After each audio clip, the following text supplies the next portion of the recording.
नमस्कार सज्जनों, मैं हूं एस.एन. Sharma, motivational speaker. और आपके लिए आज मैं एक मनी मैनेजमेंट का टिप्स लेके आया हूं।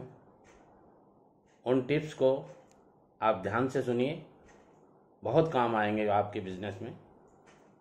दोस्तों, पैसा कमाना सब जानते हैं, मगर मैनेजमेंट करना बहुत कम आदमियों को ध्यान में रहता है। वो किस किस फंड में कैसे कैसे उनको इन्वेस्ट करना चाहिए, कैसे कैसे खर्च करना चाहिए, कैसे बचाना चाहिए, इस विषय में चर्चा करेंगे। वीडियो बड़ा रोचक होने वाला है, इसलिए मैं आपसे निवेदन करूंगा कि पूरा वीडियो देखें। मेरे टिप्स में से पहला टिप्स है कि कितना पैसा किस फंड में आपको डालना है। यह दोस्तों, सपोज कीजिए आप 100 रुपये महीना के कमा रहे हैं, क्योंकि इससे अपने को प्रतिशत निकालने में सुविधा रहेगी। तो आप यदि 100 रुपये कमा रहे हैं तो अपना 50% अपने घर खर्च में जो फिलहाल की आवश्यकताएं हैं आपकी, उन आवश्यकताओं में खर्च कीजिए, क्योंकि फिलहाल की आवश्यकताएं पूरी करना बहुत ज़रूरी है। जीवन है तो जहान है, जहान है तो जीवन है। इसलिए आज के दिन को सुधारना बहुत ज़रूरी है। कल की चिंता ज़रूर करनी चाहिए, मगर आज की चिंता बहुत ज़रूरी है। इसलिए आज अपनी गृहस्थी व्यवस्थित रहे, सारे खर्चे अपने निकलते रहें। उसके लिए आप 50% पैसे हैं वो खर्च कीजिए, और बाकी के 50% पैसे हैं उसके लिए मैं आपको अलग अलग तरीके बताता हूँ। उन तरीकों में आप अपने 50% पैसे खर्च कीजिए। सज्जनों, 50% के बाद में नंबर आता है 10%। 10% आपको लॉन्ग टर्म डिपॉजिट करना है। जितना आप कमाते हैं उसका 10% आप लंबे टाइम तक डिपॉजिट कीजिए। लंबे टाइम का मतलब होता है 5 से 10 साल, 15 साल, 20 साल। वो पैसे आपके धीरे धीरे बढ़ते जाएंगे, और उन पैसों को आप निकालिए मत। आपको कितनी भी आवश्यकता हो, कोशिश ये कीजिए कि जब तक आपको विशेष ज़रूरत नहीं पड़ जाए, उस फंड को आप अपना लॉन्ग टर्म फंड ही रखिए। उसके लिए आप क्या कर सकते हैं? उसके लिए आप एफडी बना सकते हैं, पीपीएफ अकाउंट में डाल सकते हैं, पोस्ट ऑफिस में रिकरिंग डिपॉजिट्स खुलते हैं वो कर सकते हैं, सेविंग स्कीम्स में पैसे लगा सकते हैं, और भी बहुत से काम हैं जिनमें आप उस पैसे को 10% को इन्वेस्ट कर सकते हैं। और वो पैसा आपका धीरे धीरे इतना ग्रो कर जाएगा कि आपका आगे का जीवन बहुत सफल हो जाएगा।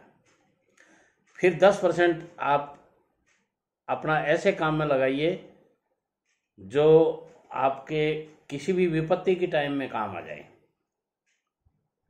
बंधुओं, बहुत ज़रूरत होती है जब आदमी परेशानी में होता है, बीमारी में होता है और होता है, उस समय पैसों की बहुत ज़रूरत होती है। और उस समय सब अपने होते हैं, मगर अपनों की भी अपनी जिम्मेदारियां होती हैं। इसलिए किसी की तरफ मुंह नहीं ताकना पड़े, तो आप अपना 10% उस फंड में काम में लीजिए। बाकी का 10% आपका जो बचा, उसको आप फाइनेंशियल फ्रीडम के हिसाब से काम में लीजिए। जी हाँ दोस्तों, फाइनेंशियल फ्रीडम होना बहुत ज़रूरी है। यदि आप फाइनेंशियली फ्रीडम महसूस करेंगे, स्वतंत्र हो जाएंगे कि अब अपने को कोई चिंता नहीं है, तो उस पैसे को आप ऐसी स्कीम्स में डालिए जो कभी नहीं निकालनी है आपको। कभी का मतलब मेरा है लीगेंसी छोड़नी है बच्चों के लिए, भविष्य के लिए। उस स्कीम्स में पैसे लगाइए, और वो स्कीम्स होती हैं लॉन्ग टर्म इक्विटी शेयर्स, या लंबे टाइम के लिए कोई इन्वेस्ट कर दीजिए, जैसे भूमि, मकान, दुकान कुछ लेके रख दीजिए, और वो आपके बच्चों के लिए भविष्य में बहुत काम आएगी। इस तरह आप अपने पैसे को मैनेज कर सकते हैं। इसके बाद में आता है दोस्तों, 5% पैसे आप इंजॉयमेंट करने के लिए रखिए।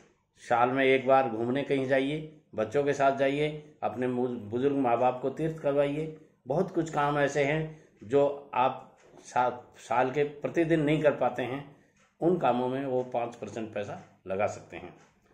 और लास्ट का 5% है वो आप डोनेशन में लगा सकते हैं, धर्म कर्म में लगा सकते हैं।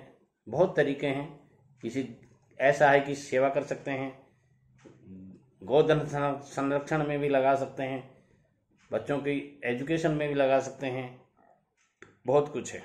और बचा हुआ पैसा जो आपके पास बच जाए, जितना मैंने बताया है उसमें से जो कुछ बचा है वो पैसा आप बच्चों की शिक्षा में लगाइए। वैसे तो जो मैंने 50% के खर्चे लिए ना, उनमें बच्चों की शिक्षा का पैसा सुरक्षित है, मगर फिर भी और ज़्यादा यदि आपके पास बचता है तो आप बच्चों को हायर एजुकेशन दीजिए, उसके लिए पैसे खर्च कीजिए। दोस्तों, ये था मेरा फाइनेंशियल फ्रीडम रहने का तरीका। इसी के बलबूते पर आप बहुत कुछ बन सकते हैं, बहुत कुछ कर सकते हैं। कल मैं फिर हाजिर होता हूँ आपके लिए एक नया वीडियो लेके। जाइए मत, 2 मिनट 1 मिनट का टाइम मुझे और दीजिए। कल मैं फिर आपके लिए ऐसी ही शानदार वीडियो लेके आता हूँ।